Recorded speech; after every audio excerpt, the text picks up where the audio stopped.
Mateus capítulo 5, todos acharam? Mateus capítulo 5, do versículo 23 ao versículo 26. Glória a Deus, vamos fazer a leitura?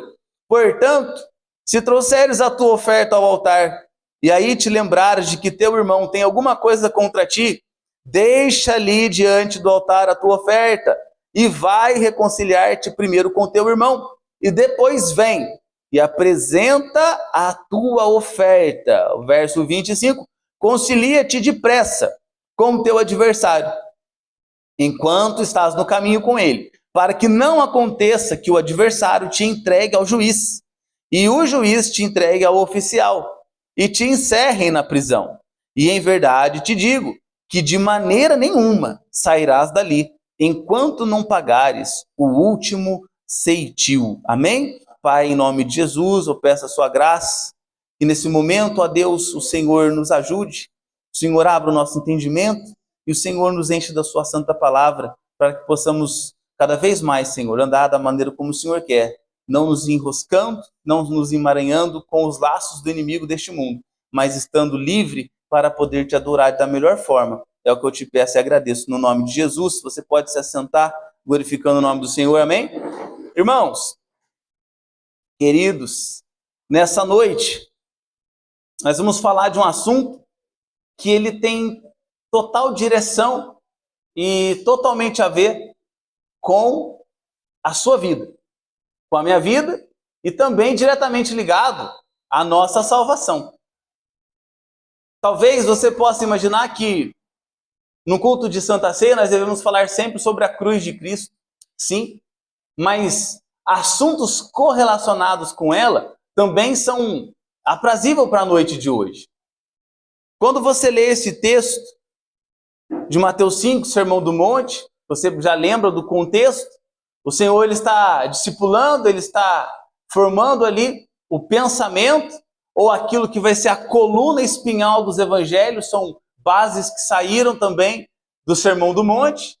Você observa que em algum ponto, ou num ponto importante, no versículo 23, as palavras de Cristo são: portanto, se trouxeres a tua oferta ao altar, e aí te lembrares de que teu irmão tem alguma coisa contra ti, deixa ali diante do altar a tua oferta, e vai reconciliar-te primeiro com o teu irmão, e depois vem e apresenta a sua oferta.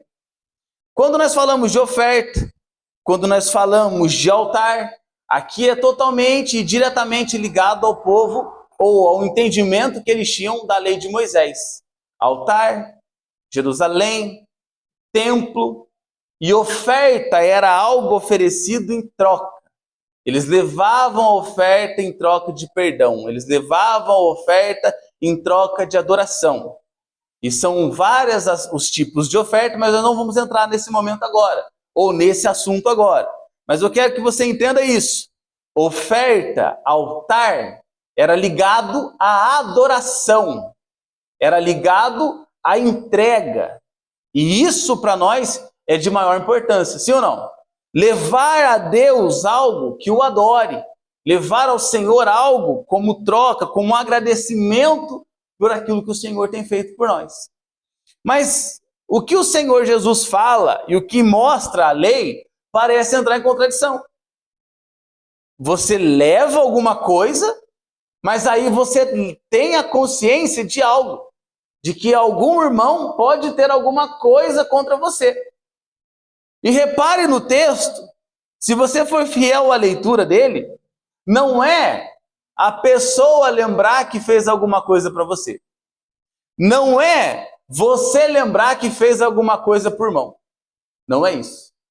O texto está dizendo que se você está levando a sua oferta ao altar do Senhor para adoração, para cultuar, para bendizer ao Senhor, e você lembrar que algum irmão tem alguma coisa contra você, e observe isso, independente se você fez ou não, independente se você for o causador ou não, independente se partiu de você a ofensa ou não, se em algum momento você lembrar, tem alguém lá fora que tem algo contra mim. tem alguém lá fora que tem alguma coisa contra a minha pessoa. De alguma forma, eu estou sendo pedra de tropeço para alguém que está lá fora. Qual é a decisão mais certa? Deixa a oferta de lado.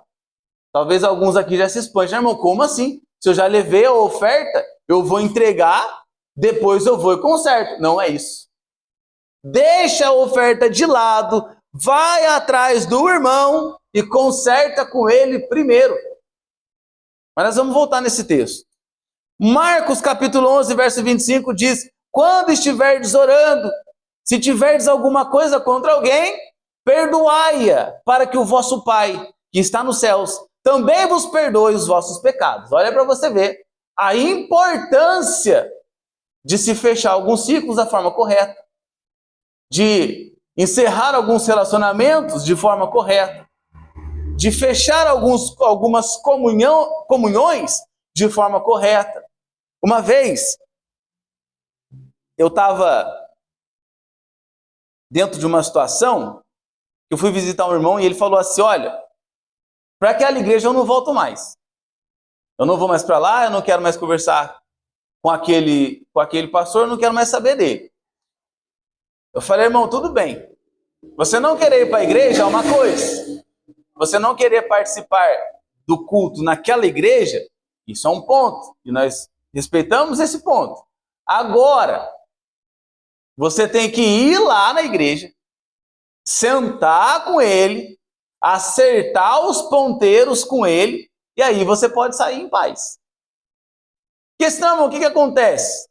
Você está numa igreja, aí você tem problema com o irmão, aí você não conserta com o irmão, você vai para outro. Aí chega lá, você não gosta do pastor. Aí você fala: não quero ficar aqui porque eu não gostei dele. Aí você arruma um problema com ele. Você não gosta da linha doutrinária dele, você não gosta do jeito que ele prega, você não gosta das coisas que ele fala. Você vai lá e começa a ter um problema com ele. Aí você vai para outro. Então você já teve um problema com o primeiro, um problema com o segundo, e agora você vai para o terceiro. E não se engane, irmão. A grama do vizinho é sempre mais verde mesmo. Talvez aqui você goste tanto daquele pastor e você acha que ele gosta tanto de você, porque talvez ele não te conhece. Aí fica fácil. Mundo novo, não é assim? Vamos começar uma vida do zero. Até você começar a ter os entreveios. Até você começar a conviver com pessoas. O mundo seria muito melhor, irmão, se todo mundo fosse bem espiritualmente. O mundo seria um lugar totalmente agradável se todos fossem cheios do Espírito Santo, e não somente cheio, desfrutasse desses frutos e despejasse esses frutos na vida dos outros. Se todo mundo fosse longânimo, se todo mundo fosse paciente, se todo mundo fosse amoroso, não é assim, Elano? Seria uma bênção se todo mundo fosse benigno com os outros. Seria uma bênção se todo mundo fosse misericordioso com os outros. Seria gracioso da parte de Deus se todos nós tivéssemos o domínio do Espírito Santo com os outros e também conosco. Se alguém porventura não tivesse, mas eu tenho o domínio do meu Espírito, ainda que ele fale algo que me machuque, eu não vou deixar isso entrar no meu coração. Amanhã a gente conversa, amanhã a gente resolve. Mas a bem da verdade que no terreno dos mortais que nós estamos, não é assim. Na onde nós vivemos, nessa grande agência de Nero, não é dessa forma. No nosso Coliseu, os leões estão por aí. Seria tão bom amar o próximo se o próximo não fosse do jeito que é. Seria tão bom e gostoso amar o marido se ele não fosse da forma que é. Seria tão bom e gostoso amar a esposa se ela fosse totalmente perfeita, agradável, amável. Isso seria a coisa mais fácil desse mundo. Mas nós sabemos que um dia é de rosa e o outro de espinho. Seria tão bom amar os filhos se eles não tivessem de crescer e ter os seus 12, 13, 14, 15 anos e achar que são donos de si e começasse a ponderar as nossas ordens. Seria a coisa mais fácil do mundo se relacionar com pessoas. Mas se tem uma coisa, não sei se é unânime porque eu não pesquisei isso, mas que eu e você sabemos que como é difícil lidar com pessoas. Eu trabalhei com público, irmão, e trabalho ainda. É uma dificuldade. Tem uns que vêm E você fala, isso eu vou guardar num pote. Vou levar para casa, vou pôr na estante de casa. Que amor! Mas tem um que vem que você fala, sangue de Jesus tem poder. Será que foi ele que possuiu o demônio ou o demônio que possuiu ele? Você não sabe. Por quê? Porque nós vivemos nesse mundo de crentes, de não crentes, de pessoas espirituais, de pessoas carnais, de pessoas que são enviadas como setas de Satanás. Não é assim? E todo momento nós temos que estar com os ouvidos atentos. Em todo momento nós devemos fazer, como diz a palavra, guardar a palavra em nosso coração para não pecar contra o Deus. Engana-se quem pensa que pode adorar a Deus na horizontal, na vertical e não adorar a Deus no horizontal. Lembre-se da cruz? Ela é vertical e horizontal. Sabe como que você adora a Deus de verdade? Quando você adora o Senhor na vertical e também na horizontal. Se eu digo aqui amo a Deus, mas eu aborreço com o meu irmão, eu sou mentiroso. É o que diz João. Então nós não podemos viver de forma hipócrita e chegar nesse momento aqui, olhar o texto de Mateus, sabemos que a Bíblia é a palavra de Deus, os pensamentos de Deus escritos, e falar, isso não tem importância não. Eu posso vir para a igreja, dar uma de João sem braço lá, ninguém vai saber, mas lá onde eu moro, eu já xinguei meu vizinho. Lá onde eu moro, eu já desci o cachorro não sei quem. Lá no meu ambiente de trabalho, tem gente que não gosta de mim, e o problema é dele se ele não gosta. Eu sou assim, eu não mudo. Não é isso que diz a palavra. Se você souber que tem alguém contra você, se você lembrar, quem é que lembra, irmão? É quem está vivo. O mundo não vai lembrar.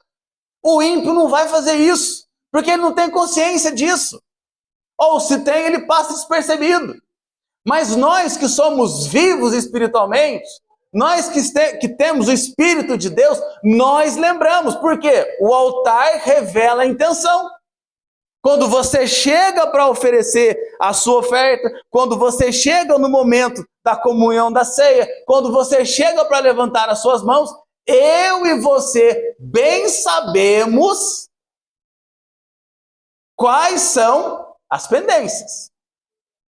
Eu e você bem sabemos aonde foi que nós pisamos mais forte no tomate. Isso é tão importante que se não somente pensar, mas quando eu for orar, se tiver alguma coisa contra alguém, o que eu devo fazer, Pai? Eu devo fazer? Perdoar. Para que o vosso Pai que estás nos céus também perdoe os vossos pecados. 1 João 4,20, eu queimei alargado, mas eu vou ler para você agora, diz, se alguém afirmar, eu amo a Deus, mas odiar o seu irmão, é mentiroso. Pois quem não ama o seu irmão a quem vê, não pode amar a Deus a quem não vê. Então você adora a Deus na vertical e na horizontal. Amém? Vocês estão entendendo isso? Amém. Ele nos deu este mandamento. Quem ama a Deus, ame também o seu irmão. E que mandamento, né, irmão? Seria tão fácil, né? Ama a mim e o outro lá com o seu problema.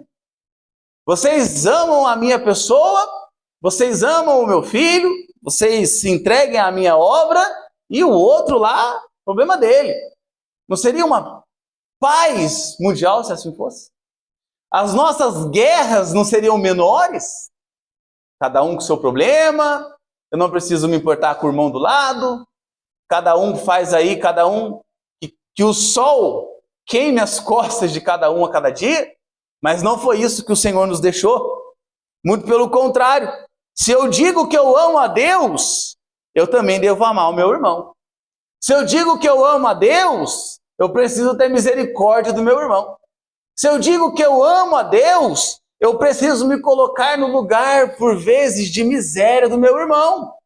Tem gente que olha uma tragédia como uma dessa aqui de Minas Gerais, essas coisas que acontecem por vezes lá em Ubatuba, áreas de praia, serrana, desmoronamento, deslizamento, enchente, desastres naturais. Tem gente que ri. Irmão. Tem gente. A irmã aqui que é um maluco. Tem gente que ri. que ri disso. Bem feito. Quem mandou construir em tal lugar? Quem mandou fazer isso? Se o nosso amor não for pela alma, nós estamos à toa aqui. Se nós não olharmos para essas pessoas com um olhar de misericórdia, nós estamos à toa aqui. Ah, irmão, mas o problema dele que construiu lá.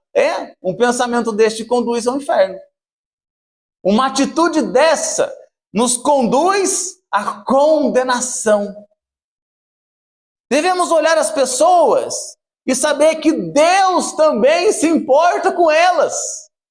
Você não é o alecrim dourado. Você não é a última bolacha do pacote, a última coca do deserto. Não é você. O leque da graça de Deus, ele abrange tanto a nós quanto a outros. O livro de Provérbios diz, verso 6, capítulo 6, do 16 ao 19, estas 6 coisas o Senhor odeia. E a 7ª, a sua alma abomina. Olhos altivos, língua mentirosa, mãos que derramam sangue inocente, coração que maquina pensamentos perversos, pés que se apressam a correr para o mal, testemunha falsa que profere mentiras. E agora, até aqui são coisas que o Senhor odeia. E a 7ª, o que semeia contenda entre os irmãos. Tem algumas pessoas, e eu espero que você não seja assim, que ele tem prazer em falar mal do outro. A alma dele se alegra quando ele está falando mal de alguém. 2 minutos de conversa, você viu fulano? Você viu o que fulano fez, o que ciclano está fazendo? Você viu como é que está sendo o comportamento de um, o comportamento do outro? Começa a colocar essas rusguinhas, começa a semear essas contendas, começa a ser alguém que semeia a discórdia, a desunião entre o corpo de Cristo. Não empreste a sua língua para Satanás. Não empreste o seu corpo para o inimigo. Não seja um agente do mal dentro da congregação dos justos. Porque eu lhe digo que você não vai permanecer. Não é por mim não, assim diz a palavra. E eu também lhe digo que naquele dia haverá juízo. Naquele dia haverá condenação. Ah, irmão, mas então está complicado eu servir a Deus. Está difícil porque os irmãos não cooperam comigo. Eu estou tentando a purificação, eu estou buscando a santidade, porém, não está fácil. Eu vivo no meio, como diz Isaías, no meio de um povo de impuros lábios e lábios impuros. Aonde eu vivo, as pessoas não colaboram comigo. As pessoas não ajudam no meu processo de purificação. As pessoas não cooperam com a minha santidade. Eu saio de casa determinado, irmão. Quando eu saio de casa, eu falo, Senhor, hoje nada vai tirar a minha paz. Mas aí passa alguém e me fecha no trânsito. E eu lembro, eu esqueço a oração que eu fiz. E eu já xingo. Eu já perco a estribeira. Eu já não sou mais eu. Quando eu dou por mim, já xinguei até a 3ª e 4ª geração da família daquela pessoa. Eu já saí fora dos moldes que o Senhor quer para mim, mas eu não consigo. Está difícil, porque o próximo não está colaborando. Irmão, essa palavra que eu estou pregando aqui não quer dizer que você não deve se irar nunca. Não quer dizer que você não vai sentir nervo. Não quer dizer que você não vai passar por momentos de raiva. Não quer dizer que você não vai passar por momentos de ódio. Não quer dizer isso. Até porque você é carne. Até porque você tem sentimento. Até porque você tem algo que pulsa aí dentro, que é um coração, que é sangue passando nas suas veias. E pasme você ou não, o veneno maligno ainda corre aí. A tendência carnal ainda corre aí. Está tudo aí dentro. Está tudo enjaulado, enclausurado. O leão está amarrado na corrente aí dentro. Está aí. O tigre. O bicho que você quiser. Está aí. Pronto.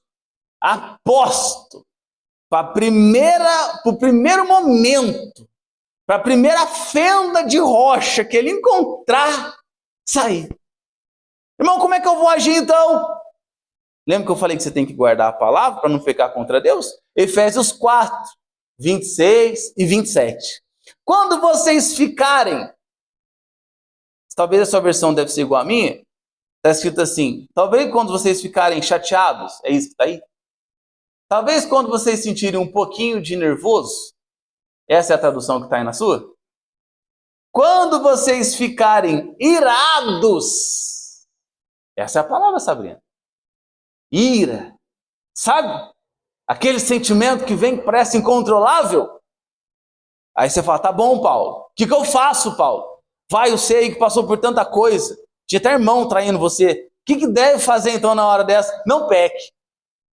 Ah, bom, mas eu achei que agora que você ia dar uma saída de mestre aqui, né, Danilo? Pegar, falar para passar a mão no pedaço de pau e moer nas costas do irmão? Não é isso? Não. Pode irar, mas não peque. Morde a fronha, sabe?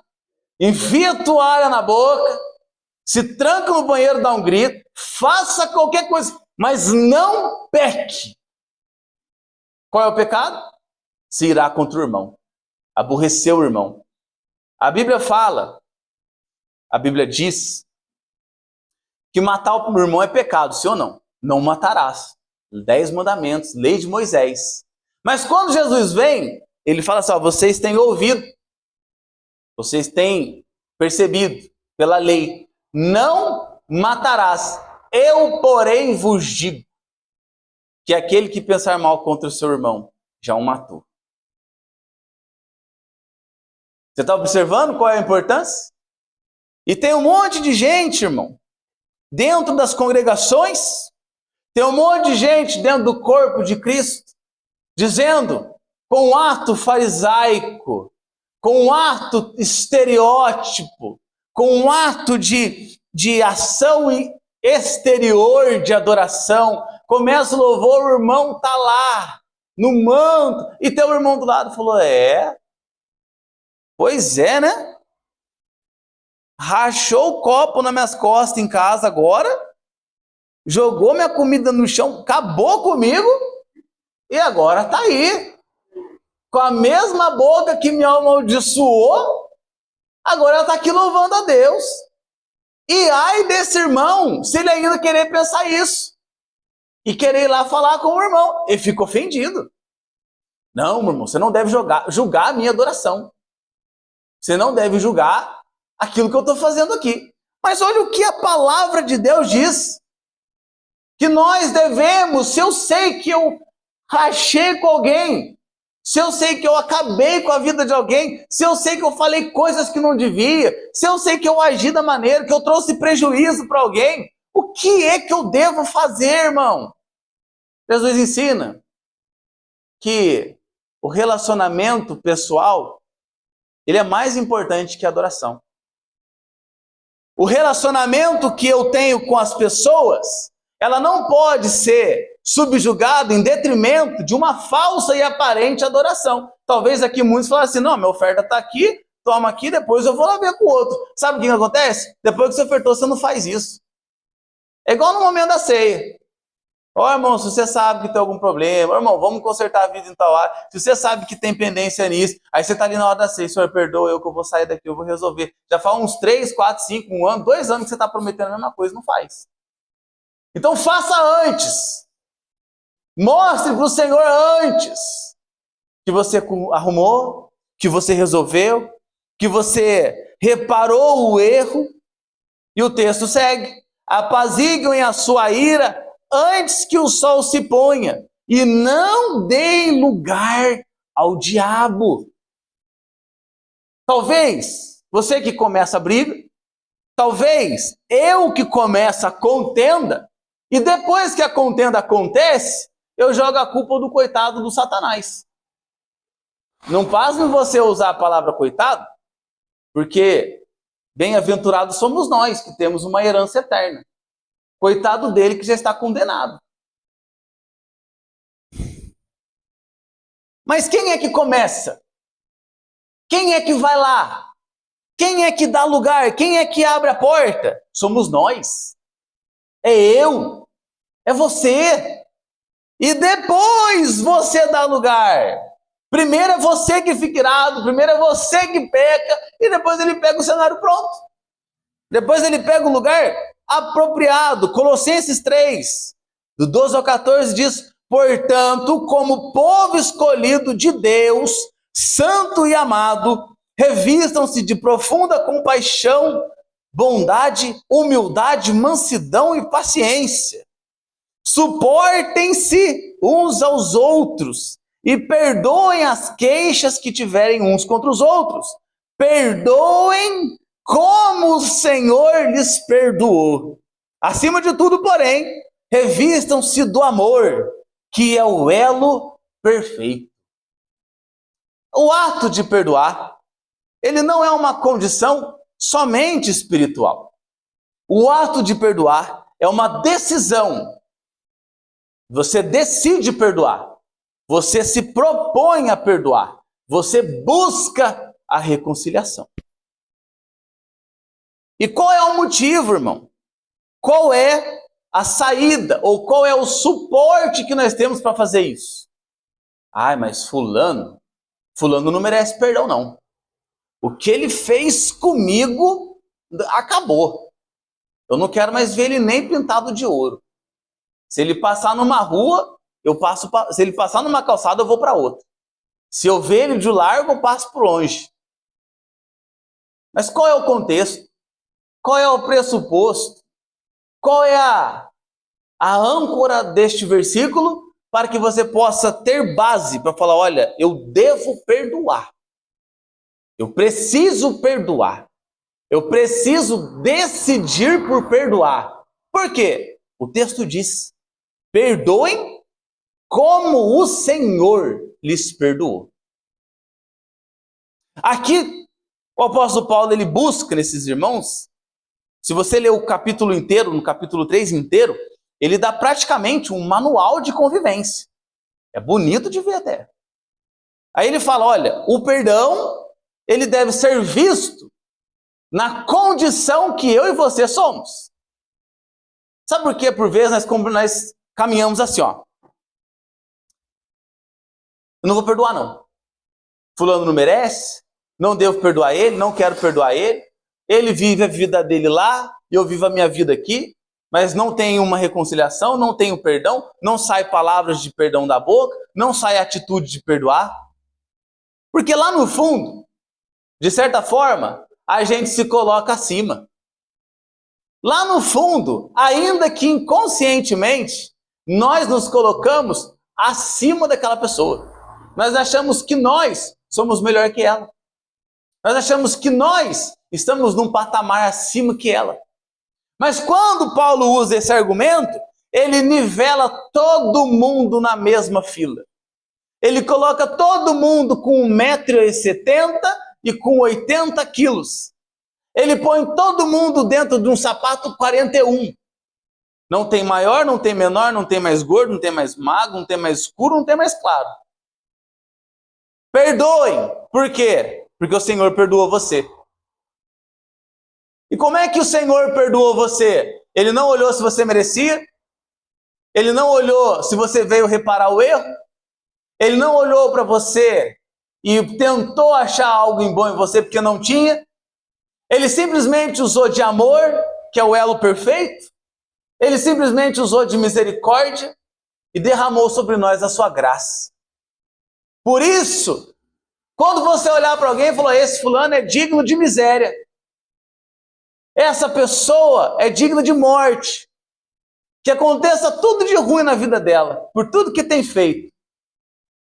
Quando você olhar por vezes um presidente corrupto e falar que esse aí morra de tal forma, pelo mal que tem causado à nação, isso não deve sair da nossa boca. Porque assim como Deus amou você, Deus também ama ele. Assim como Deus abriu a porta da graça para você, Deus também pode abrir a porta da graça para ele. Entenda que Deus ama os seus desafetos. Entenda que Deus ama quem você não gosta. Entenda que Deus também ama quem você não suporta. Entenda que Deus ama quem te fere. Entenda que Deus ama quem também você feriu. Vocês estão compreendendo? Nós temos um problema grave quanto a perdoar e também a reconhecer os nossos erros para com o outro. Quantos de nós não fazemos isso, irmão? Fulano está fazendo charme. Falei, mas nem era tanto assim. Nem era tanto assim. Como é que é o negócio? É tempestade em copo d'água, né? Nossa, mas foi só um negocinho. Pra que isso? Foi só um negocinho para você, irmão. Né? A pedra, para quem é lançada, não machuca. Para quem leva, machuca. Foi ele que começou. Se alguém tem que se desculpar, é o fulano. Foi ela que começou, que ela venha. Foi ele que começou, que ele venha. Nós precisamos voltar a ser instrumentos de Deus para a reconciliação e não para a separação. Precisamos voltar a ter o discernimento do Espírito que nós precisamos reconciliar as pessoas. Que nós precisamos juntar as pessoas. Nós precisamos construir pontes entre as pessoas e não muros. Irmão, né? Se eu fosse o senhor também, não olhava mais na cara dele, não, forgado. Fez isso por você? Se você deixar, vai fazer de novo. Aí o Satanás, ó, purinho, saindo, escorrendo veneno. O marido sempre espera da esposa. A esposa sempre espera do marido. O pai sempre espera do filho. O filho sempre espera do pai. É sempre assim. Entenda só isso, que o argumento que sustenta que a iniciativa é nossa é o seguinte: eu e você sempre teremos o domínio da situação na nossa mão. Eu e você, por menor que você seja, por menos conhecimento que você tenha, mas você tem o Espírito Santo de Deus. Então, diante de qualquer desavença, diante de qualquer problema, diante de qualquer mágoa, diante de qualquer raiz de amargura penetrando no coração, eu e você temos a situação e o domínio nas nossas mãos. Eu e você decidimos se a contenda ela avança ou se ela acaba. Se ela vai propagar ou se ela vai diminuir. Se nós vamos acabar ou se ela vai continuar queimando. Está nas nossas mãos. Na minha, na sua. Quem for espiritual que entenda. Por quê, irmão? Por que você fala que o domínio está na nossa mão? Porque nós temos o Espírito Santo. Nós somos guiados pelo Espírito Santo. E um dos frutos do Espírito Santo, se você tiver coragem, pode falar. É o domínio próprio. Segura a língua, irmão. Segura a mão. Segura a força. Segura a ofensa. Isso eu não estou falando só entre casal, não. Estou falando no contexto de igreja.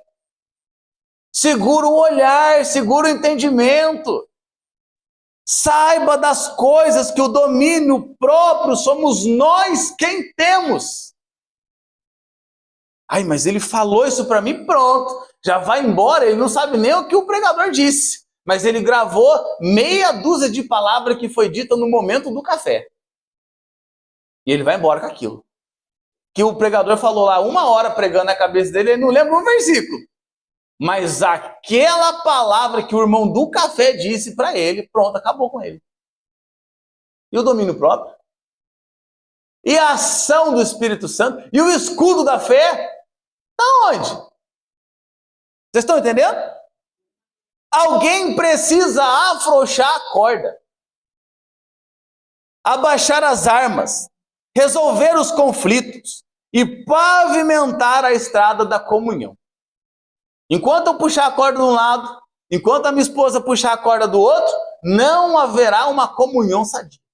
Enquanto o filho puxar para um lado, enquanto o pai puxar para o outro, não haverá comunhão. Alguém tem que falar assim, tudo bem, filho, a corda é sua. Você quer puxar, vai puxar sozinho. Você quer se amargurar? Eu estou aqui, vamos resolver? Olha, eu te perdoo pelo que você disse. Dentro do meu coração não tem mais nada.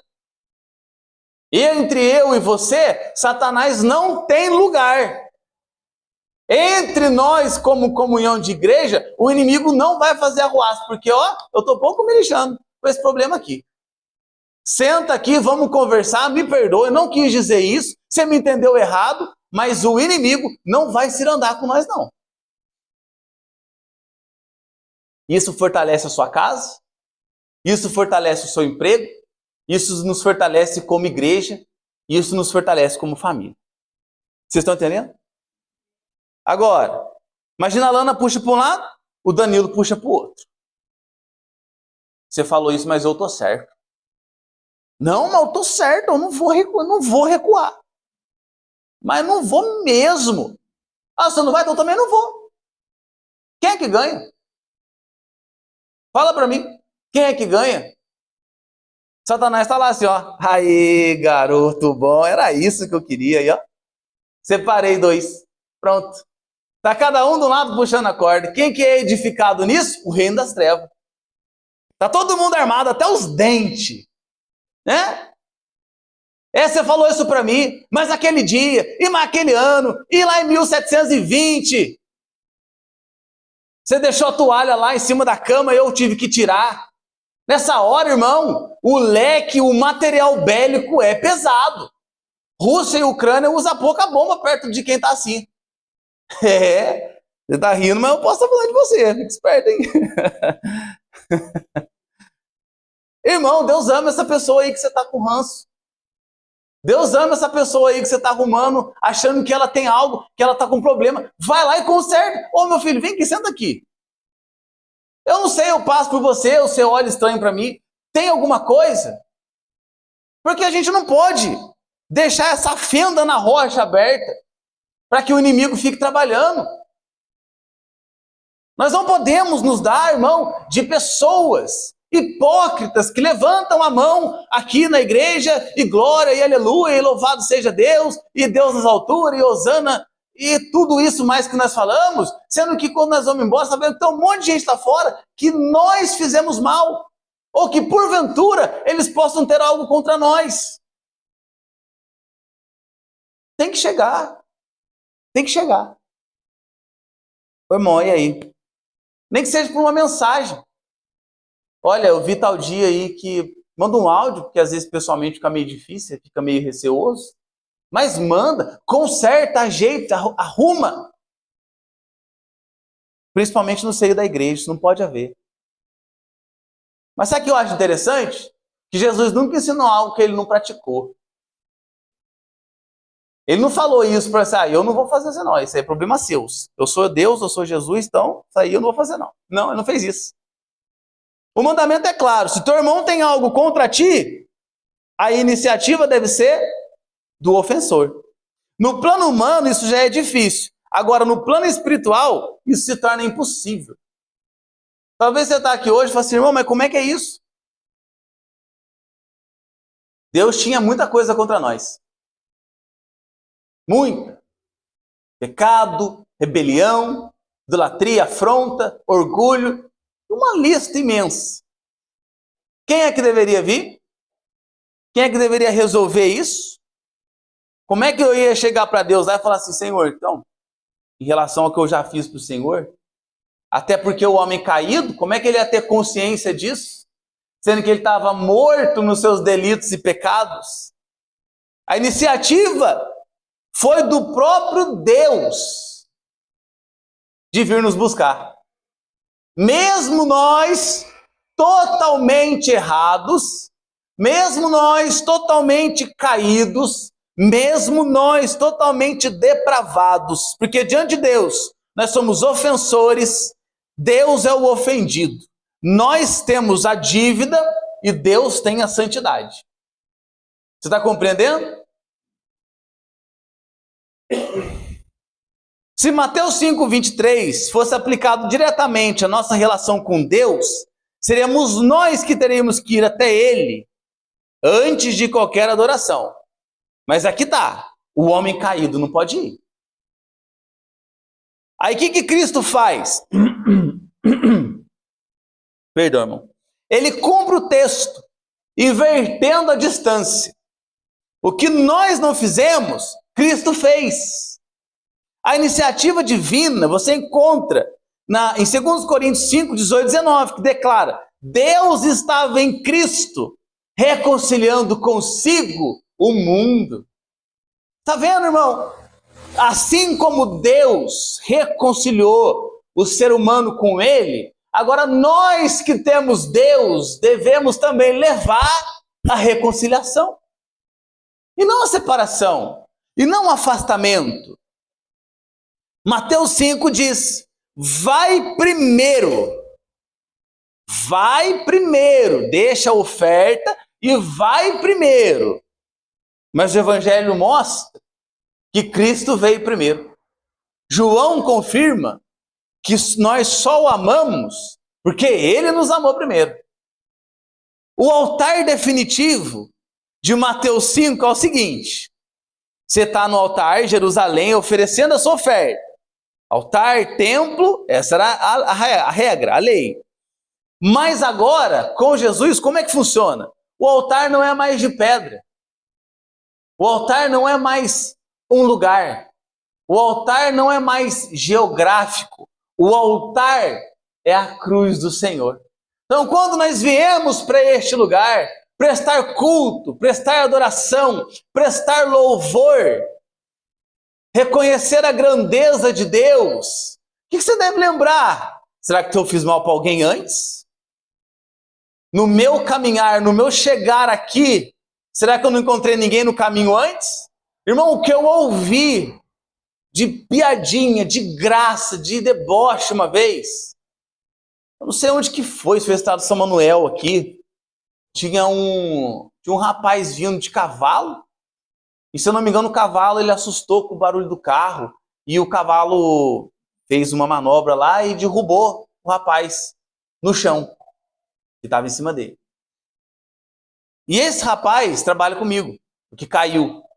Aí ele pegou e falou que passou 1 ou 2 casais, não me lembro o quanto era ao certo, mas eu lembro que ele falou que passou um casal indo para a igreja, e ele caído no chão. Ele pegou e falou assim: me ajuda, porque eu bati a boca e está dando muito, me ajuda. O casal falou para ele assim: não dá, porque eu preciso ir para a igreja. Que isso, irmão? Será que talvez eles nunca leram, ou alguém nunca pregou para eles sobre o bom samaritano? Em detrimento da nossa adoração ao Senhor, nós devemos observar os relacionamentos pessoais. Às vezes nós brincamos, nós falamos isso em tom de piada, de brincadeira, de riso, né? A esposa vai, briga, o marido vai, ofende. Dá 2 minutos, a esposa está dentro de casa lá ouvindo um louvor, né? Você já viu isso aí em algum vídeo assim? Até parece engraçado. A gente ri dessas coisas. Mas se você for observar o teor espiritual, isso tem peso. Eu vou lá, agora eu vou ficar aqui. Eu fico imaginando, será que a gente não tem esse senso? Nossa, que coisa ruim que eu sou, né? Acabei de xingar, acabei de falar, acabei de humilhar a pessoa. Agora eu estou aqui levantando a mão para Deus. Devemos tomar cuidado, irmão. Cristo, ele não deixou a oferta diante do altar. Você bem sabe que ele se tornou a própria oferta. Ele se deu pela própria oferta. Hebreus 9:12 declara que ele entrou uma vez por toda no Santo dos Santos com o seu próprio sangue. Amém? Mateus 5 fala de deixar a oferta para reconciliar. Na cruz, ele não deixou. Ele se entregou como oferta para produzir uma reconciliação eterna. E detalhe, aqui está a beleza da graça. Mateus 5 pressupõe consciência. Você levou a elite, lembre-se. Mas espiritualmente mortos, nós nem lembrávamos. E talvez, se pensarmos de um grosso modo, talvez haverá algum ateu, talvez haverá algum incrédulo que dirá: eu não pedi para ele morrer por mim. Eu não pedi para que ele comprasse a minha alma da perdição. Eu não pedi para ele se sacrificar em meu lugar. Talvez haja, por quê? É uma consciência caída. O homem pecaminoso, o homem dirigido pelo mal, o homem dirigido pela sua própria consciência caída, como ele vai lembrar de uma coisa assim? Mas você não. Você é igreja. Você teve a escama tirada de seus olhos. Você compreende quem é você. E se Cristo fez isso, foi por amor a você. Você está entendendo? Você está compreendendo? E eu finalizo aqui. Ele satisfez a justiça e restaurou o culto. Em Mateus 5:23 que lemos, ensina que o culto só pode continuar depois da reconciliação. Deixa a oferta para tudo. Vai e conserta. Aí você volta. Ainda que seja no culto posterior. E aí você oferece a sua oferta. Na cruz, a justiça foi satisfeita. A ira foi absorvida. O véu foi rasgado. E o acesso foi aberto. Agora você pode reconciliar. Agora você pode adorar. Por quê? Porque Cristo já se reconciliou com você. Cristo foi a ponte. Cristo foi o acesso. Ele diz: eu sou a porta. Ele também diz: eu estou à porta. Aquele que entra por mim, entrará e sairá e achará pastagem. Por quê? Porque ele reconciliou o homem com Deus. E se Deus fez isso, se Deus estava em Cristo reconciliando o homem com ele, agora o que nós somos? Agentes de reconciliação. Então reconcilia esse casamento, reconcilia esse relacionamento com o filho, reconcilia esse problema no trabalho, reconcilia a sua vida, porque você não é um agente de separação, você é um agente de reconciliação, porque Cristo habita em ti. Amém? Glória a Deus. Você observa que a conclusão é: Cristo não deu somente uma ordem. Em Mateus 5:23, quando ele fala isso, não é somente uma ordem. Olha, faça isso. Vai lá. Viu que tem alguém? Descobriu que tem. Ou se você fez, quando for orar e lembrar disso, perdoa. Perdoa. Porque se nós, na oração o Senhor ensina isso, se nós não perdoarmos aquele que nos ofende, o Pai não nos perdoará. Quando Jesus fala que nós devemos lembrar de quem nos ofendeu e ir lá e consertar, isso era uma prévia, isso era uma sombra do que o que ele mesmo iria fazer. E fez. Ele não apenas ensinou o caminho ao altar. Ele se tornou o caminho. E conforme o Evangelho de João 14:6, eu queria que você pensasse nisso hoje. Ele diz: eu sou o caminho, a verdade e a vida. Se você é um cristão, se você teve a mente esclarecida pelo poder da palavra, com a ação atuante do Espírito Santo, perdoar não é uma opção, é um dever. Perdoar não é uma sugestão, não é um talvez, é uma ordenança. Quantas pessoas você conhece, irmão, que já são da caminhada há 20, 30, 40 anos, que carregam mágoa do passado, que carregam um problema com a mãe, que não perdoou o pai, que não perdoou o filho, que não consegue olhar com misericórdia, que não consegue descansar e falar: olha, da minha parte eu não tenho mais nada. Do que dependia de mim, como diz a palavra, eu estou tendo paz, estou buscando a paz. Mas isso não é uma ação simplesmente unilateral.